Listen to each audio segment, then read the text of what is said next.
Pak Adit MKM dan Apriyadi, terima kasih sudah datang di Forbidden Questions versi versi low budget. Malam Mel. Yo, yoi. Kan kalian kita kan sama-sama pembaca buku yang relatif yang aktif lah gitu. Maksudnya banyak baca buku. Eh, aku pengen nanya ini dulu, gimana sih? Aku apa ya? Aku mau nanya bagaimana pengalaman kalian ketika pertama kali nemu buku yang di dalamnya memuat gagasan ateistik atau mungkin tidak secara langsung tapi memuat gagasan-gagasan yang menentang eksistensi Tuhan.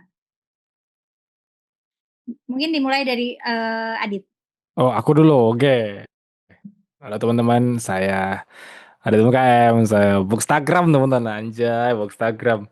Jadi sebenarnya kan era aku rajin baca buku tuh start 2023 ya.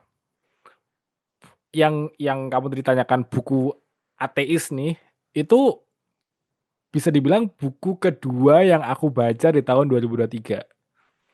Judulnya Breaking the Spell dari Daniel C. Dennett. Yeah. Ini aku baca buku ini ya gara-gara eh, baca The Righteous Mind dulu. Terus The Righteous Mind itu dia ngelis nih ada 4 orang yang dia sebut sebagai Four Horsemen of New Atheism gitu. Itu ada Hitchens, Dawkins, Dennett, satunya Sam Harris ya. Pokoknya Uh, ada 4 lah. yeah, I Nah, guess. ketika buku The Righteous Mind habis, aku jalan-jalan ke Gramet, aku lihat loh, ada Dennett nih. Judulnya menarik. Eh, Breaking the Spell, tagline-nya dalam bahasa Indonesia adalah agama sebagai fenomena alam. Nah, buku ini itu menurutku tagline-nya menarik karena aku bakalan belajar tentang kayak history of religion gitu kan. Kukira itu tuh isinya. Setelah aku baca, ya memang ada nih historinya atau bagian antropologinya memang ada. Tapi buku itu ditata secara menarik sehingga ketika masuk bagian akhir di mana dia meminta kita untuk mematahkan mantranya untuk break the spell itu, argumennya compelling sekali. Dan ini cukup mengagetkan karena tadi kan pertanyaan aku mana kayak perasaanmu gimana ya? Aku kaget. Kagetnya itu bukan bukan karena keimananku diserang ya. Lebih ke loh ini boleh terbit di Gramedia. Kan itu kan yang nyetak KPG. Jadi kayak lah ini bisa terbit di sini ya. Dan ternyata setelah aku jalan konten, aku dapat laporan dari netizen. Mas ternyata ini mana deh tadi ya? Bukunya Dawkins yang ini nih, yang God Delusion itu sebenarnya ada versi bahasa Indonesianya yang nerbitin penerbit Banana. Terus kayaknya forwardnya atau ada tulisan di awalnya gitu. Terima kasih terhadap Dr. Yu Hasan yang telah membantu menerbitkan buku ini. Jadi I think sebenarnya hal ini tuh kayak udah niche yang cukup gede, cuman aku baru tahu aja. Oke. Kayaknya peminatnya di Indonesia tuh sebenarnya buat buku-buku kayak gini tuh banyak, cuman aku baru tahu aja. Tapi Gitu berarti sih. kalau encounter sama gagasan seperti itu di dalam buku, kalau waktu masih muda atau remaja itu berarti nggak relatif nggak nemu. Gimana gimana? Kalau waktu kamu masih muda, masih Mm-mm. remaja atau masih kecil, kamu nggak nemu karya tulis yang mengekspos kamu ke eh, gagasan-gagasan kayak gitu. Sebenarnya kalau dibilang ada kayaknya sih nggak terlalu ya. Waktu aku muda yang nyerempet-nyerempet sini cuman ini dan Brown aja, dan Brown kayak Da Vinci Code gitu kan. Kayaknya itu mungkin karena dulu juga bacaanku banyak kan novel kali ya. Ya. Sekarang kan lebih banyak tertarik ke sejarah dan antropologi. Jadi mau nggak mau terpapar nih tentang sejarah budaya, sejarah agama terpapar dan menarik sekali ternyata argumen-argumennya dan cerita-ceritanya bagaimana masyarakat membentuk sebuah kepercayaan tuh seru sekali ternyata buat dipelajari. Tapi kan novel juga bisa aja mengekspos gagasan seperti itu. Oh bener, tapi kayaknya nggak nyampe di aku deh. Kak. Aku lebih banyak eh, baca komik juga kan dulu waktu muda kan. Komik paling yang paling deket sama isu ini Full Metal Alchemist kalau kalian tahu. Kenapa Nggak tahu menurut ya. kamu Full Metal Alchemist dekat ke konsep kayak gitu? Karena kan dia sebenarnya filsafat banget. Oh, Meskipun dia teistik banget ya. Tapi kan dia ngomongin masalah pertukaran setara, terus dia ngomongin tentang sains di hadapan agama itu sebenarnya kayak gimana. Jadi perdebatan-perdebatan antara sains vs agama itu ya sebenarnya bukan hal baru. Tapi ketika kita ngelihatnya dari sudut pandang sejarah, nah itu yang kayaknya aku baru nemuin ya akhir-akhir ini. Dan ternyata aku happy banget belajarnya. kenapa happy? Eh buat aku tuh sejarah secara keseluruhan ya, sejarah itu kan ilmu mempelajari manusia dan ilmu mempelajari memprediksi masa depan. Jadi kita bisa tahu nih behavior manusia kalau ada kayak gini tuh bakal seperti apa. Jadi aku tertarik aja dengan bagaimana manusia itu membangun komunitas dan agama menjadi elemen penting dalam komunitas manusia gitu. Hmm. Kalau Yadi gimana Yadi? Oke, Bismillah. Assalamualaikum warahmatullahi wabarakatuh, teman-teman. Keren. Mela dan Nadit. Aku pertama kali, mungkin teman-teman juga tahu ya tokohnya Ngayu Hasan gitu. Jadi aku tuh nggak sengaja nonton salah satu video dari Ngayu Hasan ya di tahun 2017 atau 2018 gitu loh. Yang sebetulnya dia tuh lagi membahas soal neuropolitics dan nge-mention membahas soal kehendak bebas gitu loh. Apakah kita punya kebebasan atau enggak gitu ya. Tapi di video itu dia nge-mention soal evolusi.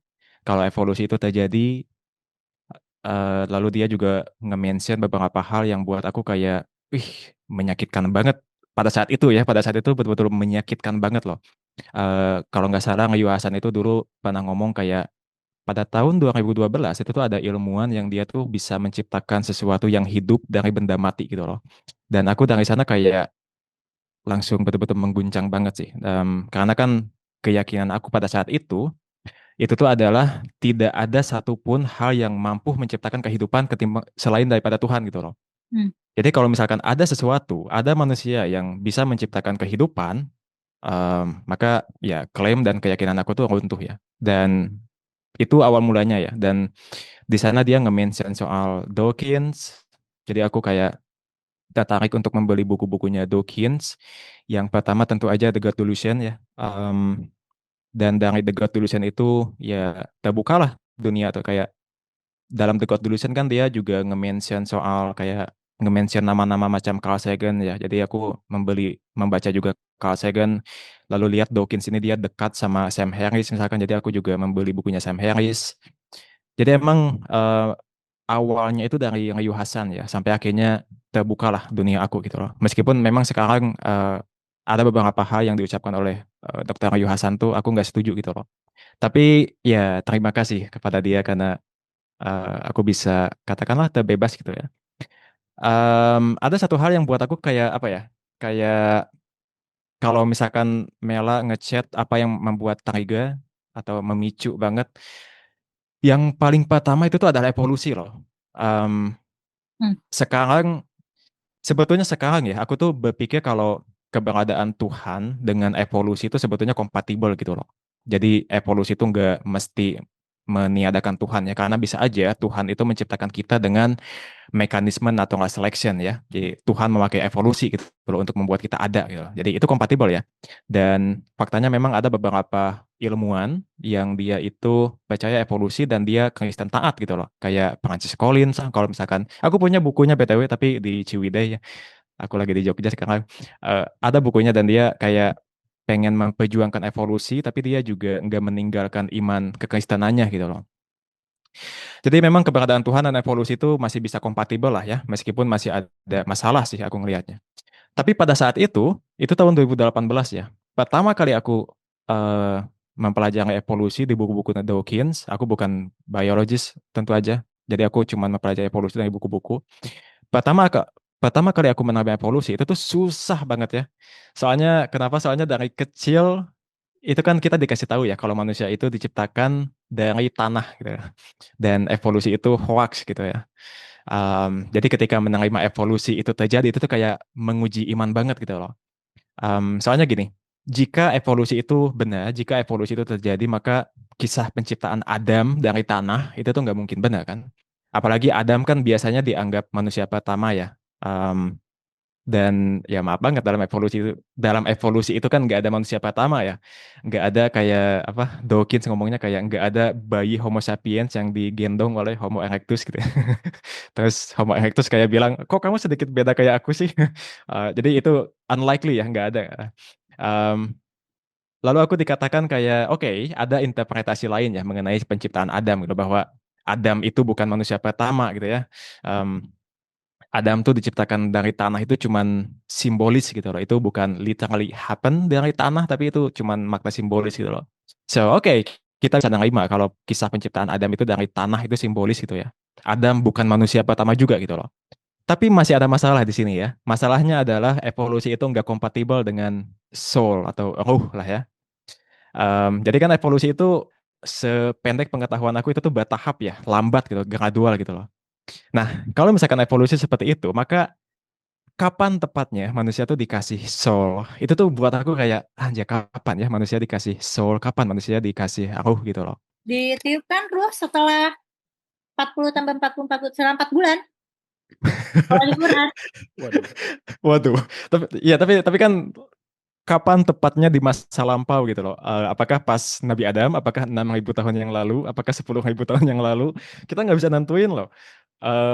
Lagi-lagi, masa ada satu titik di mana ada seorang anak memiliki soul, katakanlah Adam gitu ya, tapi bapaknya nggak memiliki soul gitu loh. Kayak, halo bapak, aku setelah mati itu aku masih hidup karena aku memiliki soul, sedangkan kamu tuh hewan, kamu hewan non manusia, jadi kamu nggak. Itu permasalahan itu bikin aku kayak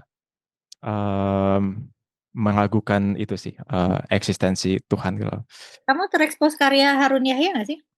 Waduh. Soal Aku nggak nyangka di diskusi ini kita menyebut nama Harun Yahya. karena Tapi ya, exposure pertama aku terhadap teori evolusi itu karya Harun Yahya.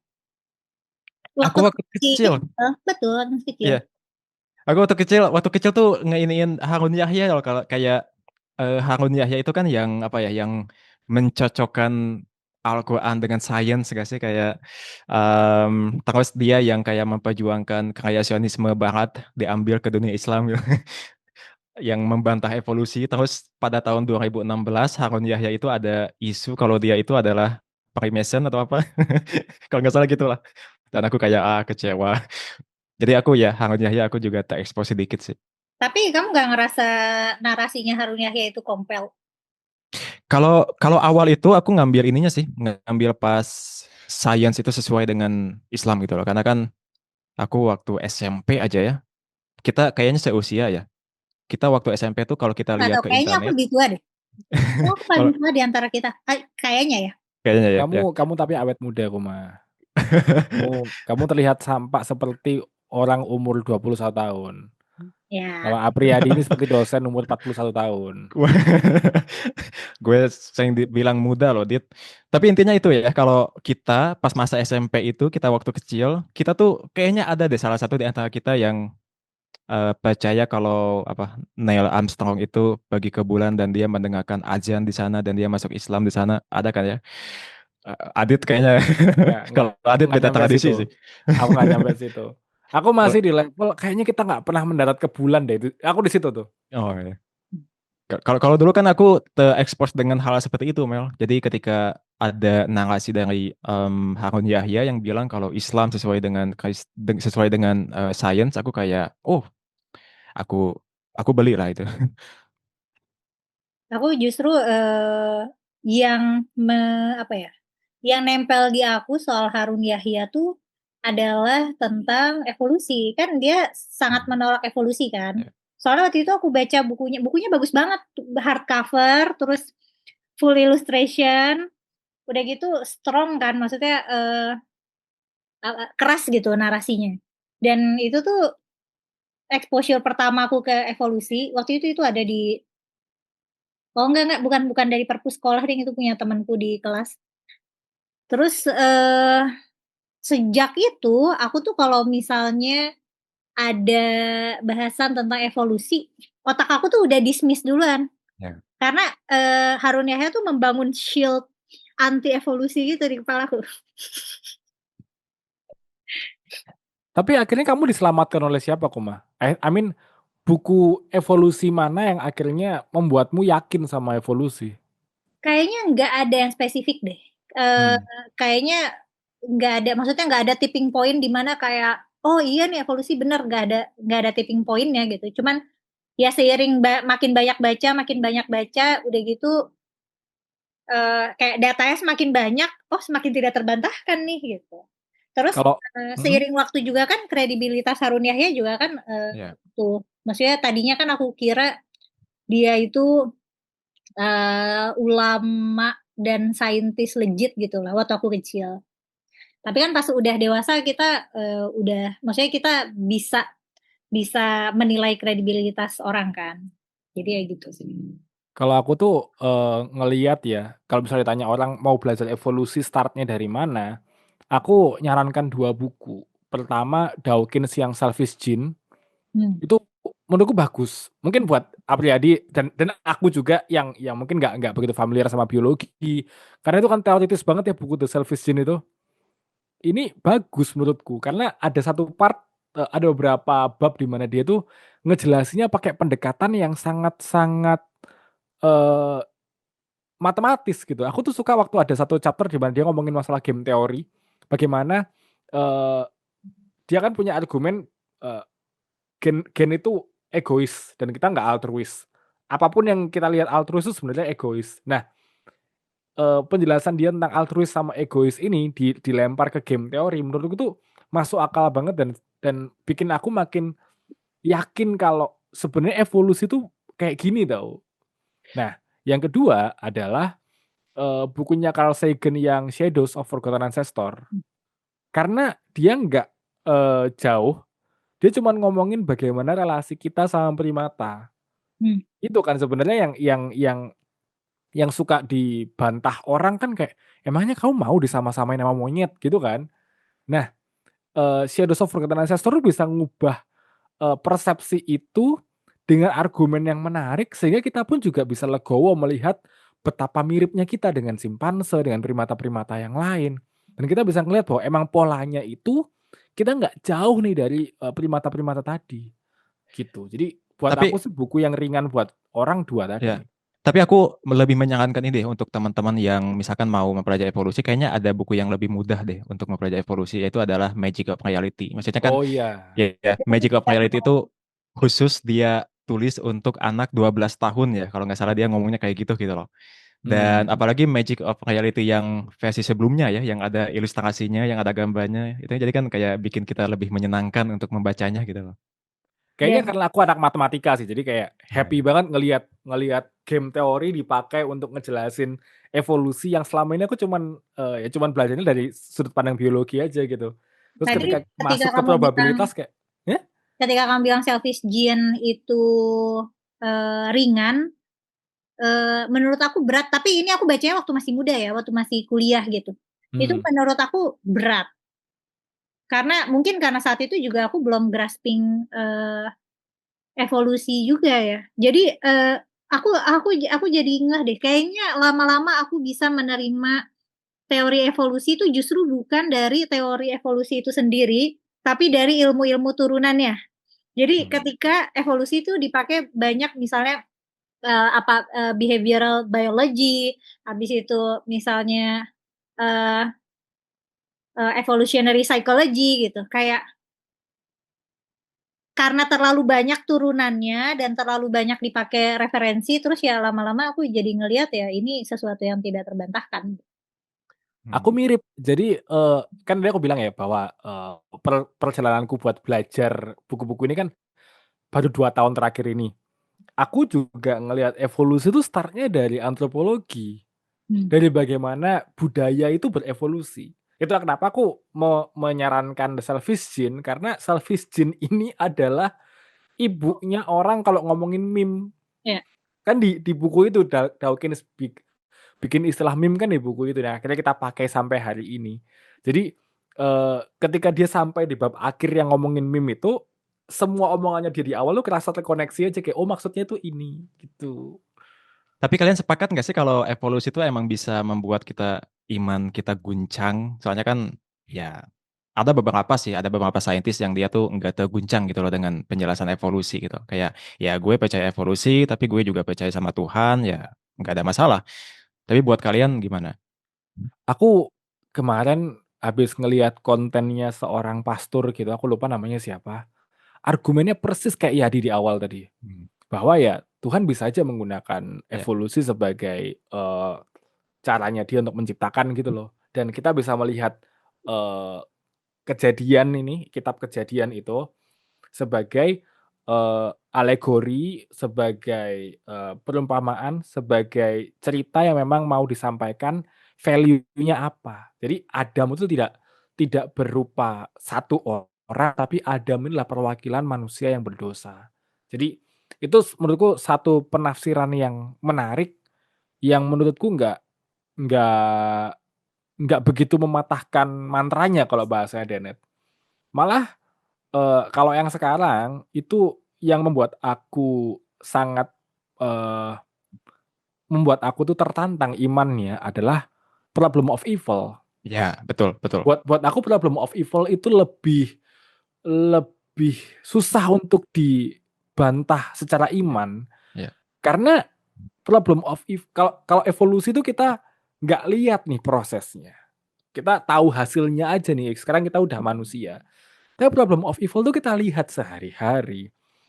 Aku masih nggak bisa menjelaskan secara keimanan, apa nih justifikasi orang harus jadi korban perang di Palestina. Aku Tapi Dit, hmm, maaf aku potong ya. hmm, Tapi kalau misalkan kita pakai Problem of Evil, lalu kita kombinasikan dengan evolusi, itu tuh buat aku itu kayak efeknya lebih lebih wah aja sih. Maksudnya kan coba dengan evolusi, elaborasi. ya dengan evolusi kita tuh bisa tahu loh bahwa usia bumi kita itu tuh 4,5 billion years ago, dan manusia ini udah ada 300.000 tahun yang lalu, dan sebelum manusia itu tuh ada hewan, dan hewan-hewan ini dia saling menyakiti, saling memakan, saling berpredator gitu ya, selama ratusan juta tahun. Kita tahu animal itu, hewan-hewan itu tuh ada di bumi selama ratusan juta tahun. Bukan 1 tahun, bukan 2 tahun, bukan 10 tahun, bukan 20 tahun, bahkan bukan 1.000 tahun. Tapi ratusan juta tahun. Hewan-hewan itu tuh saling menyakiti, saling menderita hanya untuk hidup. Maksudnya, kalau misalkan kita ngomongin soal kesakitan, kita ngomongin soal penderitaan. Biasanya orang suka dibalas ya, penderitaan itu adalah penderitaan konsekuensi karena bebas manusia, atau penderitaan itu ada maknanya, ada hikmahnya gitu loh. Tapi penderitaan hewan, kesakitan hewan, itu apa maknanya? Itu nggak ada hubungannya dengan manusia loh. Hewan diadakan, hewan diciptakan hanya untuk sakit aja, hanya untuk digigit saja, hanya untuk mati saja. Dan ini sudah terjadi selama ratusan juta tahun. Dan kita dikatakan bahwa ini adalah diciptakan oleh Tuhan yang Maha Kasih, Tuhan mengasihi kita, Tuhan mengasihi alam semesta kita. Ini nggak sama sekali nggak kompatibel loh. Nah, Bisa aja ada menyambung karakter development-nya hewan. Kamu karakter development-nya jutaan tahun. Enggak, tapi menyambung Yadi ya. Kan sebenarnya itu fenomena evolusi yang kita lihat adalah ada hewan-hewan yang punah, bahkan nggak usah jauh-jauh hewan deh. Homo soloensis punah nih. Pithecanthropus punah kan demi kita ada, ya kan? Aku rasa ketika kita ngomongin evolusi, satu buku yang aku nggak tahu ini kalian merasa buku ini buku ateis apa enggak, tapi menurutku ini buku yang cukup mengguncang iman juga. Kalau kemarin kan waktu Yadi ngonten sama kita yang pertama, Yadi cerita tentang Sapiens kan. Ya. Buat aku yang lebih ateis lagi daripada Sapiens adalah lanjutannya, Homo Deus. Homo Deus ini premisnya tuh menarik karena dia dia kan mengakhiri Sapiens dengan cerita bahwa kita tuh kayak Frankenstein sebenarnya. Kita lagi menciptakan sesuatu yang mungkin akan menggantikan kita. Nah, Homo Deus itu kayak mungkin setelah ini Homo sapiens akan punah dan berganti dengan Homo Deus gitu. Dengan manusia yang lebih luhur, yang lebih ter-enhance semuanya dengan mesin, atau mungkin kita akan, kalah dengan teknologi yang kita ciptakan sendiri yaitu AGI ya kan. Kita nggak tahu di masa depan akan ada spesies apa lagi, tapi prediksinya Homo sapiens akan punah. Menurutku ketika kita mengamini bahwa Homo sapiens itu bisa punah dan berganti makhluk lain, itu udah menggagalkan keimanan. Karena keimanan kan basisnya adalah Tuhan ini menciptakan kita sempurna sebagai manusia dan kita yang ngurusin bumi gitu kan. Nah, ketika manusianya aja nih ternyata bukan bukan the peak of the creation, kitanya masih bisa develop lagi menjadi Homo Deus, udah bukan Homo sapiens lagi tapi jadi Homo Deus. Itu Eee, ya menurutku premis utama penciptaan manusia itu patah di situ. Ini enggak sih kalau di tradisi kami itu Mela juga sama sih, kalau manusia itu kan diciptakan sebagai khalifah di muka bumi ya, tapi tiba-tiba manusianya pindah ke luar bumi. Khalifah itu apa? Khalifah itu pemimpin. Oh. Pemimpin di muka bumi tapi manusianya tiba-tiba meninggalkan bumi dan pindah ke planet lain. Jadi itu premisnya kayak gagal. Makanya makanya menurutku buku-bukunya Yuval tuh sangat compelling, karena di awal bukunya Yuval yang baru yang judulnya Nexus, dia itu start dengan kalimat, "Kalau manusia itu begitu pintar, kenapa kita begitu bodoh? Hmm. Kalau manusia itu begitu pintar, kenapa kita ngerusak bumi?" I think kalau di Kristen ya, manusia itu kan diciptakan untuk merawat bumi, menguasai dan merawat bumi, menjaga bumi. Dan kita sekarang itu malah jadi ngerusak bumi gitu. Menurutku, dan tadi kayak kita malah menciptakan sesuatu yang baru, yang nantinya kayaknya akan bisa menggantikan manusia. Di situ aja menurutku, pilihannya cuman antara ini keimanan keliru atau ya memang Tuhan menciptakan kiamat kita dengan cara seperti ini. Sebenarnya ya, eee, dari tadi kita kan, ngomongin ide ide-ide ateistik itu kayak seolah datangnya dari luar gitu. Oh enggak sih, kalau Apriyadiadi dari, Mas Riyu, eee, tapi aku di pengalaman aku justru kayaknya sentuhan sentuhan pertamanya tuh datang justru dari, eee, kayak filsafat tasawuf gitu. Ketika, eee, kan background aku sangat Islami ya, maksudnya secara akademik sangat Islami.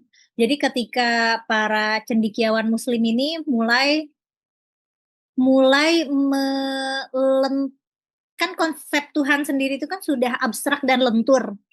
Terus ada exercise-nya nih, dilenturkan ke sana, lenturkan ke sini, lenturkan ke sana, lenturkan ke sini, terus itu tuh bikin, eee, apa ya, bikin aku sampai jadi kan akrobat sana, akrobat sini, terus ada titik di mana aku fatigue terus kayak gimana kalau semua ini nggak relevan?